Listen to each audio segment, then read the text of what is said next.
Hello everyone, welcome to Gyanalaya. तो आइए फटाफट से आज जो टीजीटी का पेपर आया है जिसमें रीजनल में जिन लोगों ने इंग्लिश ऑप्ट किया है उनके बारे में बात करते हैं। बहुत लोग बिल्कुल टेंशन में थे कि मैम फटाफट से पहले इस 10 क्वेश्चन का आंसर दे दो क्योंकि वो तो जनरल है और वो तो हर किसी ने अटेम्प्ट किया होगा, हमें बता दो कि हमने कितना सही किया है कितना गलत किया है।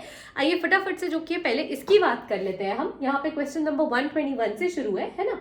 तो मैं इससे शुरू कर रही हूँ, पहले यहाँ पे बताना आपको, उसके बाद में जनरल पोर्शन में मैं जाऊंगी। ठीक है, तो एक वीडियो सेपरेटली हम 2 वीडियो बना देंगे, एक यहाँ के लिए और एक अलग से मैं बता दूंगी आपको। ठीक है, जिसमें कि मैं अलग से पोर्शन की बात कर दूंगी जनरल पोर्शन के बारे में। ठीक है, तो यहाँ पे कह रहा है एक्यूमुलेट। ठीक है, जब हम कहते हैं एक्यूमुलेट हम कहते हैं कलेक्ट करना, है ना। मैंने सब कुछ एक्यूमुलेट करके रख लिया है। ठीक है, तो अचीव तो नहीं होगा। हम कहते हैं लाइफ में यार मैंने बहुत कुछ अचीव कर लिया, और यहाँ पे क्या कह रहा है नियरेस्ट मीनिंग, यानी सिनोनिम्स पूछ रहा है, तो अचीव तो होगा नहीं। स्टिंक हम कहते हैं अरे यार देखो कितना कचरा फेंक दिया यार, बहुत ज्यादा स्मेल आ रही है, स्टिंक भी नहीं होगा। नियरेस्ट मीनिंग है मतलब हमें सिनोनिम्स देखना है ना। थ्रो भी नहीं होगा यहाँ पे, तो क्या हो जाएगा, करेक्ट आंसर होल्ड हो जाएगा अपने आप। थोड़ा सा आपको लॉजिकली भी सोचना होगा। ठीक है, उसके बाद क्या है देखिए 122 में कि in the given sentence fill in the blank with correct preposition. Preposition ये ध्यान में रखना है। ठीक है, you should pay careful attention dash what the speaker is highlighting. हम कहते हैं अरे यार हमें बहुत ध्यान से सुनना होगा, या फिर सामने वाले को कहते हैं अरे यार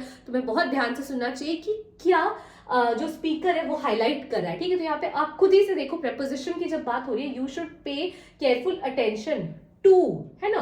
विथ से क्या कनेक्शन है, कोई कनेक्शन ही नहीं है। फ्रॉम कनेक्शन ही नहीं है। फॉर उसके लिए तो हाईलाइट, वो जो स्पीकर है वो खुद अपने लिए तो हाईलाइट नहीं करेगा, है ना, वो आपके लिए कर रहा है, तो ऑब्वियसली टू होगा। फॉर भी गलत हो गया यहाँ पे। ठीक है, अब देखो आप नेक्स्ट क्वेश्चन पे हम चलते हैं।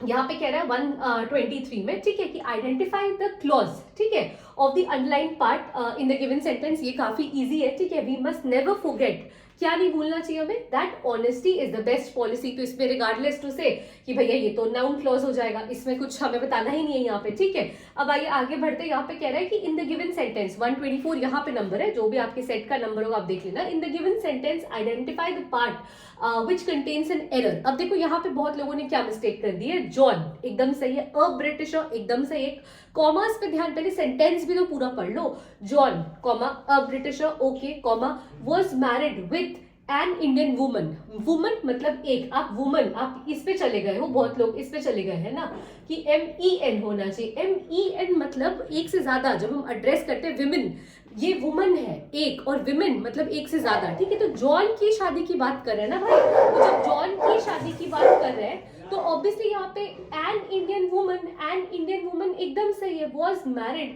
एन नहीं होगा, टू एन इंडियन वुमेन होगा, तो वुमन सही है। आपने अगर इसे मार्क कर दिया तो सही मार्क किया, लेकिन वुमेन एन इंडियन वुमेन नहीं होगा, टू एन इंडियन वुमेन होगा। ठीक है, was married to an Indian women, तो ये पार्ट गलत है। एन इंडियन वुमेन नहीं होगा, टू एन इंडियन वुमेन होगा। ठीक है, was was married to, I am sorry ये नहीं होगा। एक मिनट मैं आपको एक बताती हूँ, एक मिनट। ये यहाँ पे क्या पार्ट आ जाएगा, यहाँ पे पार्ट आ जाएगा कि भाई John a britisher was married with नहीं होगा, है ना, विथ नहीं होगा।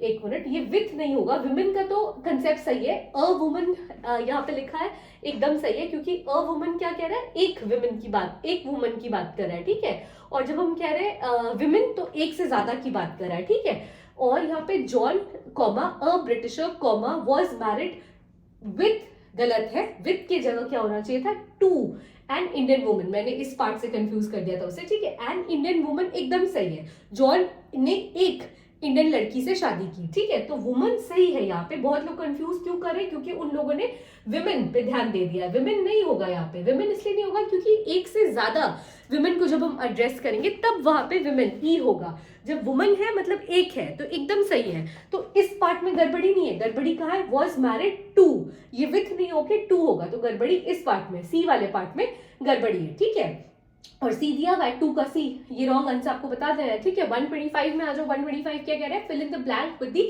Correct article. आर्टिकल डालना है। ठीक है, dash book you were looking, ठीक है, for has now come up has now come out in the Kindle edition. देखो ये कह रहा है ना कि एक बुक यार जो तुम ढूंढ रहे थे, जैसे बहुत समय से ढूंढ रहे थे, या जिसके लिए तुम सर्च कर रहे थे, वो ना अब it has come out in the Kindle edition. ठीक है, तो किंडल एडिशन में आ गया है। बुक की बात कर रहे हैं, है ना, किस बुक की बात करें अभी नहीं पता, लेकिन आप पहले देखो एन बुक नहीं होगा, ठीक है, नो आर्टिकल नहीं होगा, क्योंकि बुक के आगे कुछ तो उस सेंटेंस को कंप्लीट करने के लिए चाहिए, तो या तो द होगा या तो अ होगा। ठीक है, अब देखो a book you were looking for, जब हमें पता ही नहीं है अ बुक कौन सा बुक हमें नहीं पता, तो हम उसे कैसे एड्रेस करेंगे सेंटेंस कंप्लीट करने के लिए, हम यही तो कहेंगे द बुक। तो करेक्ट आंसर यहाँ पे क्या हो जाएगा, 2 हो जाएगा, कि भाई आर्टिकल हमें लिखना है ना, आर्टिकल लिखना और द बुक, ताकि हमारा सेंटेंस यहाँ पे कंप्लीट हो जाए। अब आगे आ जाओ। ठीक है, हम कहते हैं choose the option in which the sentence has been correctly change from active to passive. हर जगह देखो एक क्वेश्चन जरूर है एक्टिव पैसिव पे। ठीक है,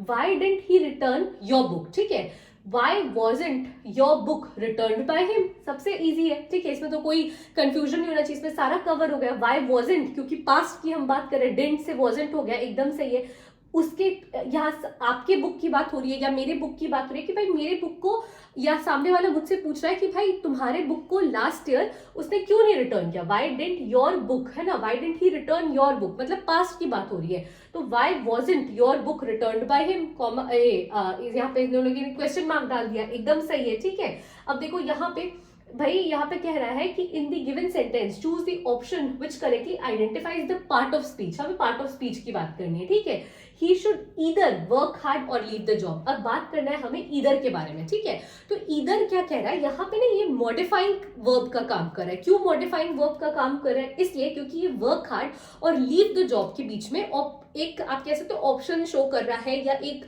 लिंक शो कर रहा है कि भाई काम कर लो अच्छे से, पूरा मेहनत या पूरी जान लगा के काम कर लो तुम, या फिर जॉब छोड़ दो।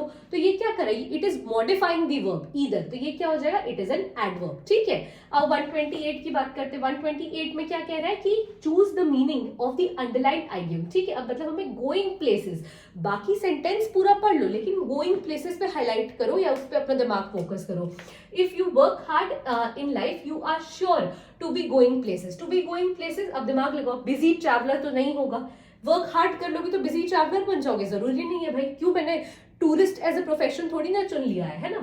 टू विजिट मेनी प्लेसेस, फिर वही बात है। ठीक है, टू अर्न बिग मनी, हम क्या कहते हैं, if you work hard in life you will be successful, या फिर यू श्योरली बी सक्सेसफुल। तो ऑफकोर्स दिमाग लगाओ, गोइंग प्लेसेस से सक्सेसफुल को लिंक कर लो।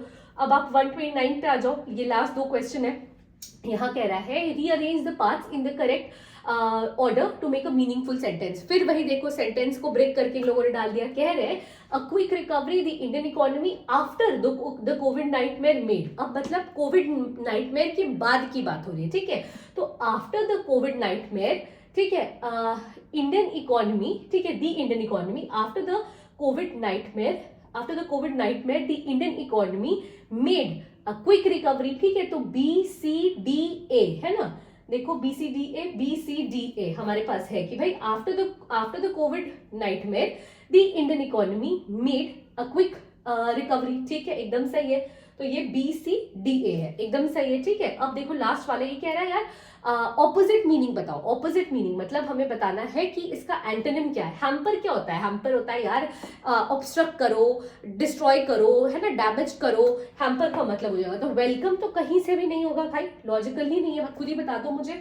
है ना। हैसन का मतलब होता है क्या, हैसन मतलब टाइटली, है ना, या हैसन मतलब आप कह सकते हो क्विकली या कुछ इस तरह से, है ना, हैसन का मतलब होगा। ऑब्स्ट्रक्ट मतलब, ऑब्स्ट्रक्ट तो इसका मीनिंग ही हो जाएगा, ऑब्स्ट्रक्ट तो हैम्पर का मीनिंग हो जाएगा, इसलिए कंफ्यूज करने के लिए लोगों ने दे दिया। लेकिन आपको ऑपोजिट मीनिंग जब बताना है, ऑपोजिट क्या है भैया, काम नहीं होगा, यहाँ पे मतलब क्या बन रहा है हैम्पर का, भैया ऑब्स्ट्रक्ट कर देंगे, ऐसे रोक दो कि उसका काम ही ना हो। ठीक है, लेकिन इसका ऑपोजिट मीनिंग क्या हो जाएगा, फैसिलिटेट, कि इस तरह से सारी चीजें अरेंज कर दो कि उसका काम हो जाए। तो ऑपोजिट मीनिंग हो जाएगा इसका हैम्पर का हो जाएगा facilitate, and facilitate is the right option for you. ठीक है, तो ये पार्ट मैंने पहले करा दिया है, अब नेक्स्ट वीडियो में ला रही हूँ जिसमें जनरल इंग्लिश मैंने डिस्कस कर दिया है। ठीक है, thank you so much for watching the video till the end, please stay tuned to ज्ञानालय।